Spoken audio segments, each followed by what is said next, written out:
बाबा रामदेव जी, हम कौन से साम्राज्य में जा रहे हैं? जहां पर देखो वहीं पर बाबा रामदेव और उनका पूरा का पूरा विस्तार है। ये कौन सी जगह है जहां पर आप योग लेकर का आ गए? साम्राज्य है, ये सनातन का साम्राज्य है। अपने लिए हमने नहीं, सबके लिए घर बनाए। अब कौन मानेगा इस बात को, अपने लिए नहीं बनाए? ना माने, ऐसी तैसी कराए, मेरे का बिगाड़े। पतंजलि यूनिवर्सिटी का ये हिस्सा आपने देख लिया। उसके कैंपस में इस वक्त मेरी मौजूदगी है। महर्षि पतंजलि की ये मूर्ति है। बाबा रामदेव जी यहाँ पर हैं अपने ही अंदाज में योगासन करते हुए। और अब इस हिस्से में बाबा रामदेव जी जगह जगह से होते हुए हम चले आ रहे हैं और हर जगह आपका अभूतपूर्व साम्राज्य और ये यूनिवर्सिटी, मकसद क्या है? ये तो उसका एक छोटा स्वरूप देख रहे हैं आप। अभी तो ग्लोबल यूनिवर्सिटी भी बनाएंगे 1 लाख बच्चों के लिए। बात करते हैं स्वदेशी की, आप कह रहे हैं कि ग्लोबल यूनिवर्सिटी बनाई लोकल जाएगी। को ही तो ग्लोबल तक लेकर जाना है। और भारत विश्व गुरु इसी अपने ज्ञान बल पर था, अपने आत्म बल पर था, अपने चरित्र बल पर था। तो शिक्षा से, चिकित्सा से, योग से, अध्यात्म से, जीवन मूल्यों से चरित्र निर्माण, राष्ट्र निर्माण और नए युग का निर्माण, ये ध्येय है चित्रा जी।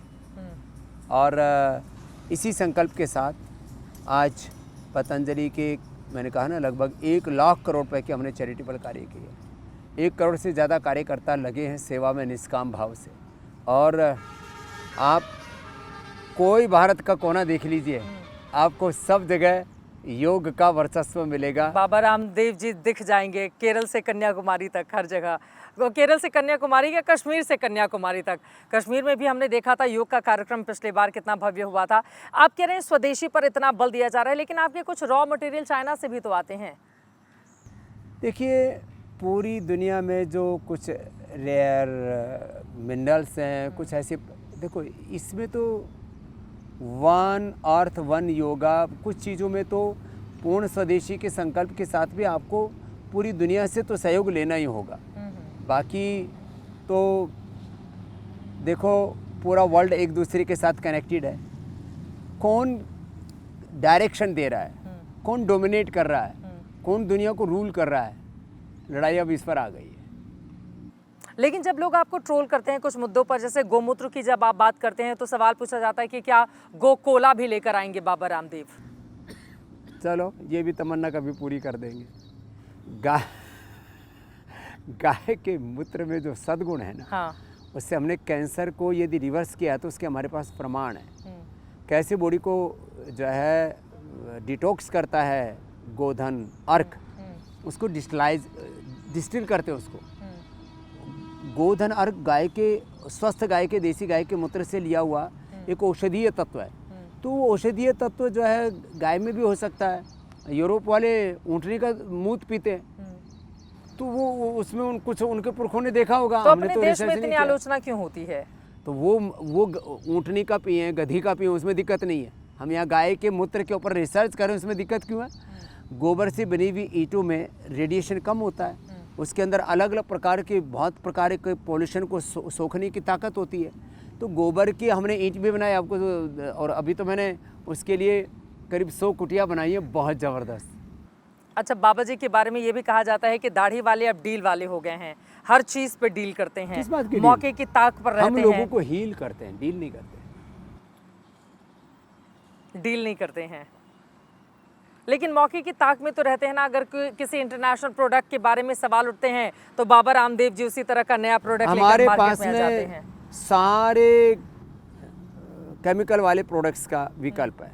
केमिकल वाले hair care, dental care, skin care, breakfast के नाम पर, खाने पीने की चीज़ों के नाम पर, औषधियों के नाम पर दुनिया में कचरा बिक रहा है, और वो कचरा मनुष्य के लिए खतरा बन गया है। तो हमने यदि अच्छे विकल्प दिए, अच्छे ऑप्शन दिए, तो लोगों को धन्यवाद करना चाहिए ना, क्रिटिसाइज करने की बात नहीं है ना। ये तो बाबा रामदेव का 2 AM फ्रेंड कौन है, कि मतलब जिसको कभी भी आप फोन करके उससे बातचीत किसी भी तरह की चर्चा हमारे कर तो लें? पुराने मित्र इकलौते ही पूज्य आचार्य बालकृष्ण जी हैं। यूँ तो हमारे देश के राष्ट्र ऋषि जिनको हम मानते हैं, ऐसे मोदी साहब से लेकर अमित शाह जी से लेकर राजनाथ जी से लेकर गडकरी जी से लेकर के पीयूष गोयल जी से लेकर के कितने मुख्यमंत्रियों के नाम लो, कौन है जिससे हमारी दोस्ती नहीं एक है? भी विरोधी दल का नाम नहीं आया इसमें, सारे बीजेपी वाले। अखिलेश जी से लेकर के ममता बनर्जी से लेकर के शरद पवार जी से लेकर के चंद्रबाबू नायडू जी से लेकर के नीतीश जी से लेकर के किसका नाम लो?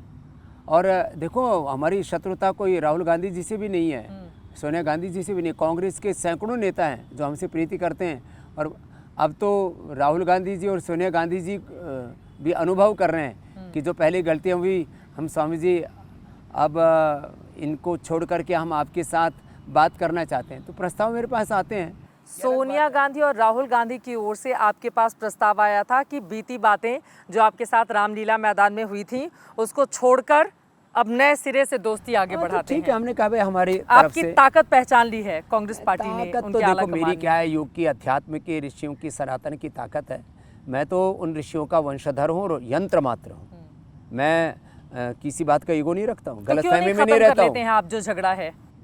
हमने तो झगड़ा कभी पाला ही नहीं ना। हमने तो काला धन, भ्रष्टाचार, व्यवस्था परिवर्तन के मुद्दों की बात वो की। आचार्य चाणक्य के बारे में कहा जाता है ना, उन्होंने अपनी चुटिया बांध ली थी कि जब तक इनके साम्राज्य को नहीं हटाएंगे तब तक बैठेंगे नहीं। अरे हम किसी के साम्राज्य की जड़ें खोदने के लिए नहीं है, हम तो देश की, सनातन की जड़ें मजबूत करने में लगे हैं। और मैं खाली प्रवचन देने में नहीं विश्वास रखता, मैं कहता हूँ योग, धर्म, अध्यात्म, सनातन, संस्कृति, समृद्धि हमारे जीवन से, हमारे आचरण से अभिव्यक्त होनी चाहिए। जातिगत जनगणना विपक्ष कहता रहा, अचानक से सरकार लेकर प्रकट हो गई, तो इस देश अच्छा में है। जातिगत जनगणना की जरूरत थी क्या? देखिए, जितनी जिसकी संख्या भारी उतनी उसकी हिस्सेदारी, भागीदारी, ये तो एक सामाजिक न्याय का तकाजा है, राजनीतिक आर्थिक न्याय का तकाजा। बहुत से वर्ग समुदाय ऐसे हैं जो सच में पिछड़े हुए हैं। ये कोई माने बहस की बात नहीं है, ये कोई कंट्रोवर्शियल बात नहीं है। तो सामाजिक, आर्थिक, राजनीतिक न्याय के लिए यदि जाति गणना होती है और उसमें भी जो क्रीमी लेयर पर है उनको बाहर रखा जाए, ये मैं और क्रीमी लेयर को बाहर रखा जाए। हाँ। नहीं छोड़ना चाहते हैं वो लोग ऐसा जो क्रीमी लेयर है, जिसने को चस्का लग गया, जिसने हाँ। जो आधिपत्य पा लिया ना, फिर उसको छोड़ना नहीं चाहता हूँ। कैसे हटाएंगे फिर? अब इसके लिए भी एक गरीब का हक मार लेता है क्रीमी लेयर। हाँ, तो उसके लिए भी एक पहल करनी पड़ेगी। अब आपको लेकर भी तो कहा जाता है ना कि काले धन की बात करते थे, जब से मोदी जी सत्ता में आए तब से ना कोई प्रयास हुआ, ना काला धन आया।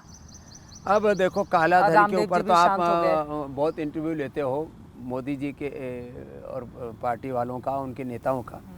तो काला धन के ऊपर जो हमने बात कही थी, हमने मुद्दे की बात की थी, मुद्दा आज भी है।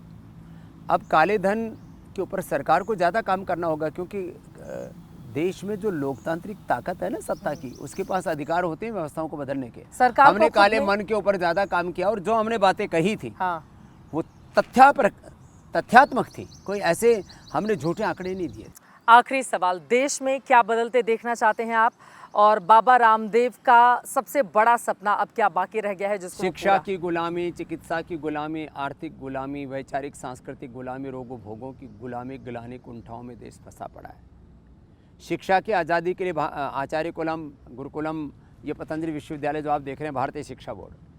चिकित्सा की गुलामी से देश को बाहर निकालने के लिए पतंजलि वेलनेस, पूरे देश और दुनिया में इसकी हजारों शाखाएं हैं। योग, आयुर्वेद और जो हमारी सनातन जीवन पद्धति है उसका वर्चस्व बढ़ाना, और आर्थिक गुलामी के लिए स्वदेशी को गौरव देना, और आर्थिक गुलामी से विदेशी कंपनियों की कठपुतलियाँ जो हम बने बैठे उससे देश को बाहर निकालना। और ये जो सांस्कृतिक वैचारिक गुलामी, ये तो हमारे डीएनए तक घुस गई है और हमारी नस्लें खराब हो गई हैं। वैचारिक तौर पर हम लोग पूरे करप्ट हो गए। जैसे प्रोग्रामिंग होता है, हमारा हार्डवेयर सॉफ्टवेयर गड़बड़ा गया, लड़खड़ा गया। नशा वासनाओं के ऐसे चक्रव्यूह में, जंजाल में व्यक्ति जो है फंसा पड़ा है, उसको बाहर निकाल करके बोध कराना। तत्त्वमसि प्रज्ञानम ब्रह्म आत्मा ब्रह्म शिवो हम शुद्धो हम आत्मा हम। जब ये भाव जगेगा, हम सच्चे ऋषि ऋषिकाओं के वंशधर बन करके अपने स्वयं को, अपनी निजता को जानेंगे। यही स्वाभिमान है, और अपने ज्ञान का, अपने संवेदनाओं का, अपने शक्ति सामर्थ्य का उपयोग सृजन में, निर्माण में करेंगे। तो आत्मनिर्माण से राष्ट्र निर्माण, युग निर्माण का मैं महान होगा तो भारत महान का सपना। अब एक गीत के साथ समापन कार्यक्रम का। उठो जवान, देश की वसुंधरा पुकारती, देश है पुकारता पुकारती माँ भारती, रगों में तेरे बह रहा है खून राम श्याम का, जगत गुरु गोविंद और राजपूत शान का, तू चल पड़ा तू चल पड़ेगी साथ तेरे भारती, देश है पुकारता पुकारती माँ भारती, तोड़कर धरा को फोड़ आसमां की कालिमा, जगा दे सुप्रभात को फैला दे अपनी लालिमा, तेरी शुभ्र कीर्ति विश्व संकटों को तारती, देश है पुकारता पुकारती माँ भारती, है शत्रु दंदना रहा चहु दिशा में देश की, पता बता रही हमें किरण किरण दिनेश की, ओ चक्रवर्ती विश्व जय माँ त्रिभुवनि हारती, देश है पुकारता पुकारती माँ भारती। तो हर एक के लिए ये मेरी पुकार है, आह्वान है कि आओ अपने लिए ही नहीं देश के लिए भी जीना सीखें, अब तुच्छ उद्देश्यों को छोड़ करके विराट के लिए। बहुत सुंदर, तेजस्वी, ओजस्वी और यशस्वी बाबा रामदेव को आप सुन रहे थे। माँ भारती की सेवा में अभी बहुत कुछ इनको करना है। उनकी क्या राय है ये तो आपने देख लिया और जान लिया। साथ ही उनका ये भी कहना है कि योग को सिर्फ इंस्टाग्राम के रील तक एक दिन के लिए आप रियल लाइफ में अपनाओ, रियल लाइफ में अपनाइए। रील के लिए योग के वीडियो सिर्फ नहीं बनाइए।